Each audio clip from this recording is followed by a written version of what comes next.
Hello students, आज हम बात करने जा रहे हैं बीकॉम थर्ड ईयर में वायरलेस कम्युनिकेशन के बारे में। जो हमारा सब्जेक्ट है इंफॉर्मेशन टेक्नोलॉजी, उसमें हम बात करेंगे आज वायरलेस कम्युनिकेशन के बारे में। स्टूडेंट, वायरलेस कम्युनिकेशन की अगर हम बात करें तो वायरलेस कम्युनिकेशन का मतलब होता है जो हम रेडियो वेव्स और सैटेलाइट की हेल्प से अपना कम्युनिकेशन को परफॉर्म करते हैं, या फिर साधारण शब्दों में हम वो कह सकते हैं कि जो हम विदाउट वायर्ड यानी कि केबल को यूज़ किए हुए हम कम्युनिकेशन परफॉर्म करते हैं, वह हमारा वायरलेस कम्युनिकेशन कहलाता है। सो स्टूडेंट, आइए डिस्कस करते हैं जनरेशंस ऑफ वायरलेस कम्युनिकेशन, यानी कि इसकी वायरलेस कम्युनिकेशन की हमारी क्या क्या मतलब जनरेशन कौन कौन सी आई जिसके तहत हमारी वायरलेस कम्युनिकेशन में जो है वह डेवलपमेंट हुआ। सो आइए डिस्कस करते हैं फर्स्ट जनरेशन के बारे में, जिसको 1G हम कहते हैं। This is the first generation of wireless telephone technology, यानी कि यह हमारी फर्स्ट जनरेशन है वायरलेस टेलीफोन टेक्नोलॉजी की या फिर मोबाइल टेलीकम्युनिकेशन की, which was launched in Japan, जो कि जापान में लॉन्च्ड हुई थी बाई एनटीटी के द्वारा इन 1979 में। The main technological development in this generation, यानी कि जो मेन टेक्नोलॉजिकल डेवलपमेंट था इस जनरेशन में, that distinguished the first generation, उसने डिस्टिंग्विश्ड मतलब डिफ्रेंशिएट किया फर्स्ट जनरेशन को मोबाइल फ़ोन्स के through from the various generation, यानी कि अन्य जनरेशन के कंपैरिजन में। By the use of multiple cell sites, यानी कि यहाँ पर हमने मल्टीपल सेल साइट्स की हेल्प से कम्युनिकेशन को परफॉर्म किया with the help of mobile phones. The ability to transfer cells from one side to the next side, यानी कि एबिलिटी जो कि ट्रांसफ़र करेगी कॉल्स को वन साइड से अनदर साइड पर as the user travelled between cell, यानी कि जो यूज़र्स होंगे वह उनकी कॉल या डेटा इन्फॉर्मेशन जो होगा वह इन सेल्स के बीच में जो है वह ट्रांसफ़र होगा, यानी कि सेल्स के बीच में ट्रांसफ़र होगा, तभी हमारी जो कॉल होगी वह ट्रांसफ़र होगी सेंडर से लेकर रिसीवर तक। Okay students, it uses analogue signals की बात करें स्टूडेंट्स तो हमारे 2 टाइप्स के सिग्नल्स होते हैं, डिजिटल सिग्नल्स और एनालॉग सिग्नल्स। तो यहाँ पर जो फर्स्ट जनरेशन में सिग्नल्स यूज़ होते थे वे हमारे एनालॉग सिग्नल्स हम यूज़ करते थे। It allows the voice calls in one country, यानी कि 1G की हेल्प से जो है वह हम कॉल्स जो कर सकते थे वह हम एक सिंगल कंट्री में ही कॉल कर सकते थे। तो यह था हमारा 1G का कॉन्सेप्ट, यानी कि फर्स्ट जनरेशन का कॉन्सेप्ट ऑफ वायरलेस कम्युनिकेशन। अब जानते हैं इसकी डिसएडवांटेजेस के बारे में कि क्या क्या हमारी फर्स्ट जनरेशन में कमियां रहीं जिसको ओवरकम किया हमारे सेकंड जनरेशन ने। तो फर्स्ट जनरेशन की जो हमारी डिसएडवांटेजेस रहीं उसमें थी फर्स्ट डिसएडवांटेज हमारी पुअर क्वालिटी ऑफ वॉइस, यानी कि यहाँ पर हमारी वॉइस जो होती थी वॉइस कॉल वो हमारी पुअर क्वालिटी की होती थी। पुअर लाइफ ऑफ बैटरी, यानी कि इनकी जो मोबाइल फ़ोन्स हम यूज़ करते थे फर्स्ट जनरेशन में उनकी पुअर लाइफ होती थी बैटरीज़ की। Size of phones was very large, यानी कि फर्स्ट जनरेशन में जो हम मोबाइल फ़ोन्स यूज़ करते थे उनकी जो साइज़ होते थे वो काफ़ी बड़े होते थे। नो सिक्योरिटी, यानी कि इसमें हमारा डेटा किसी भी तरीके से सिक्योर नहीं था। कैपेसिटी वाज लिमिटेड, यानी कि इसकी जो कैपेसिटी थी क्षमता थी वो लिमिटेड थी। पुअर हैंड ऑफ रिलायबिलिटी, यानी कि यहाँ पर पुअर हैंड ऑफ मतलब हमें कॉल कट करनी थी तो हमारे यहाँ रिलायबिलिटी नहीं थी, यानी कि हम भरोसेमंद कम्युनिकेशन यहाँ पर हमारा परफॉर्म नहीं होता था। उसके बाद हम अगर स्टूडेंट बात करें तो हम आते हैं सेकंड जनरेशन पर, यानी फर्स्ट जनरेशन को हमने डिस्कस करा जो कि जापान में लॉन्च हुई थी 1979 में। अब हम बात कर रहे हैं सेकंड जनरेशन की। This is the second generation of mobile telecommunication launched in Finland in 1991, यानी कि सेकंड जनरेशन की बात करें मोबाइल टेलीकम्युनिकेशन की तो ये लॉन्च हुई थी फिनलैंड में 1991 में, ठीक है। यानी कि फिनलैंड नामक देश में यह हमारी जो है लॉन्च हुई थी 1991 में। It was based on GSM standard, यानी कि यह हमारी बेस्ड थी ग्लोबल सर्विस मॉड्यूल पर, यानी कि GSM के स्टैंडर्ड पर।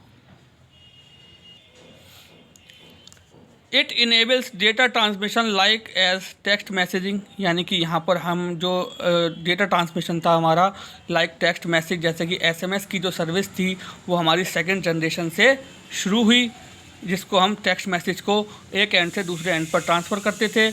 और फ़ोटोज़ और वीडियोज़, ठीक है, फ़ोटोज़ और पिक्चर्स लाइक एमएमएस, ठीक है, मल्टीमीडिया सर्विसेज, यानी कि इसमें हम जो है SMS for short message service and MMS for multimedia service, तो मल्टीमीडिया मैसेज सर्विस। अब बट नॉट वीडियोज़, लेकिन ये वीडियोज़ नहीं होती थी, हम फ़ोटोज़ और पिक्चर को ही मैसेज के थ्रू सेंड कर सकते थे।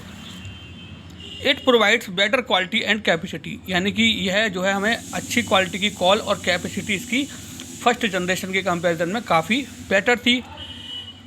The later version of the generation which were called 2.5G, यानी कि इसके बाद जो सेकेंड जनरेशन के बाद जो थोड़ा और आगे बढ़े हम, तो वह हमारी 2.5 जनरेशन कहलाने लगी, जिसमें हम GPRS टेक्नोलॉजी का यूज़ करने लगे।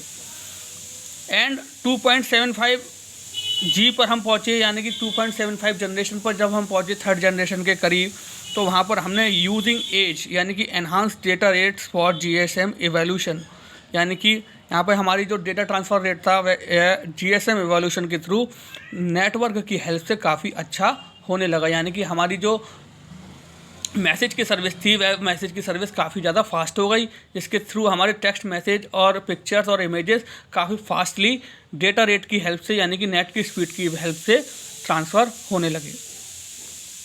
It provides better quality and capacity, यानी कि इसकी जो क्वालिटी थी वॉइस कॉलिंग की, या कह लें आप मैसेज सर्विसेज की, या पिक्चर्स को सेंड करने की या इमेजेस को सेंड करने की, वह काफ़ी बेटर थी comparison to first generation.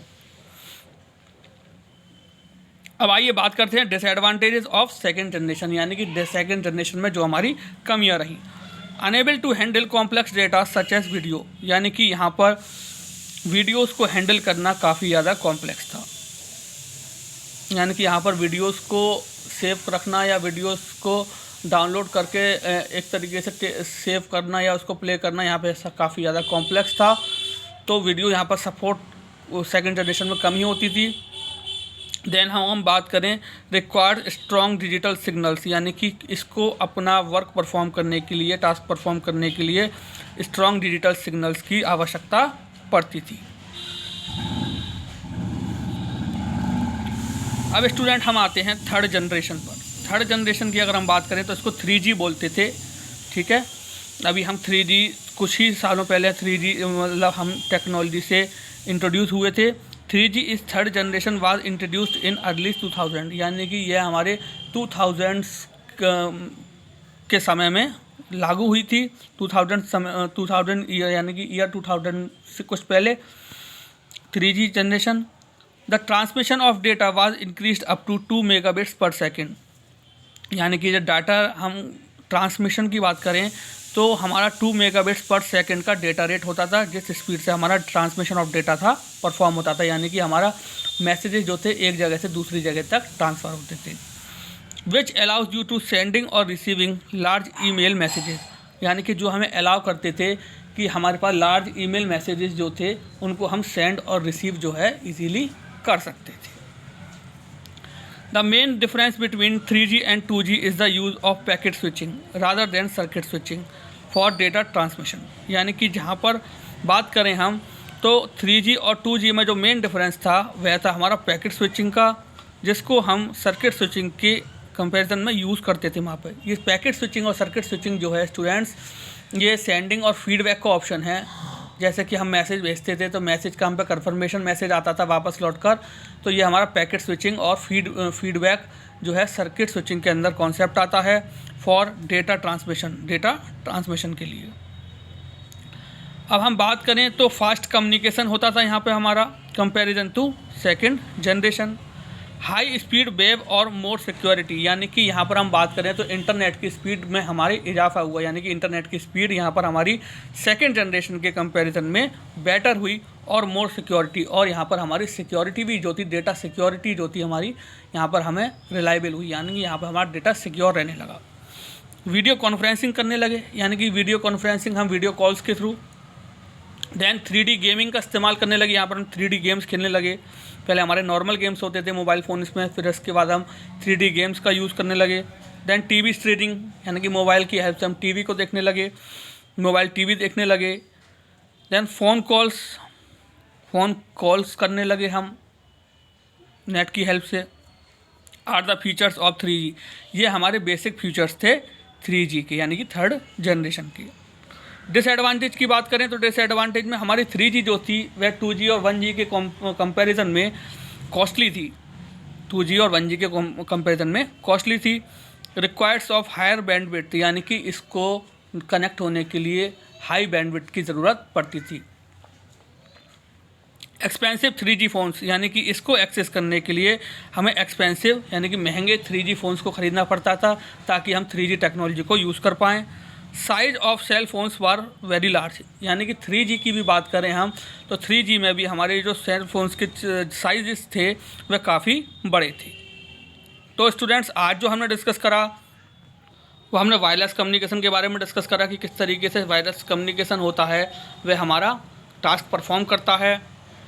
Wireless communication हम विदाउट वायर यूज़ करते हैं, यानी कि ये हमारी रेडियो वेव्स और सैटेलाइट की हेल्प से हम इस कम्युनिकेशन को परफॉर्म कर पाते हैं। फर्स्ट जनरेशन जो थी वह हमारी जापान में डेवलप हुई 1979 में। सेकंड जनरेशन की अगर हम बात करें तो फर्स्ट जनरेशन में हमारे एनालॉग सिग्नल्स यूज़ होते थे। यहाँ पर बस डिसएडवांटेज क्या थी कि यहाँ पर पूरा क्वालिटी ऑफ वॉइस होती थी और साइज़ ऑफ फ़ोन्स भी काफ़ी लार्ज होते थे। सेकंड जनरेशन की बात करें तो ये 1991 में फिनलैंड में लॉन्च हुई थी। इसमें हम GSM स्टैंडर्ड यूज़ करते थे और यहाँ पर भी हमारा GPRS का कॉन्सेप्ट जो है स्टार्ट हुआ और शॉर्ट मैसेज सर्विसेज यानी कि SMS और MMS का कॉन्सेप्ट भी हमारा सेकंड जनरेशन से स्टार्ट हुआ। थर्ड जनरेशन की अगर हम बात करें तो यहाँ पर हम नेट के through video conferencing, 3D gaming और मोबाइल टीवी देखने लगे। तो स्टूडेंट, आई होप आज का लेक्चर आपको अच्छे से समझ में आया होगा। तो आज के लिए thank you very much, have a nice day.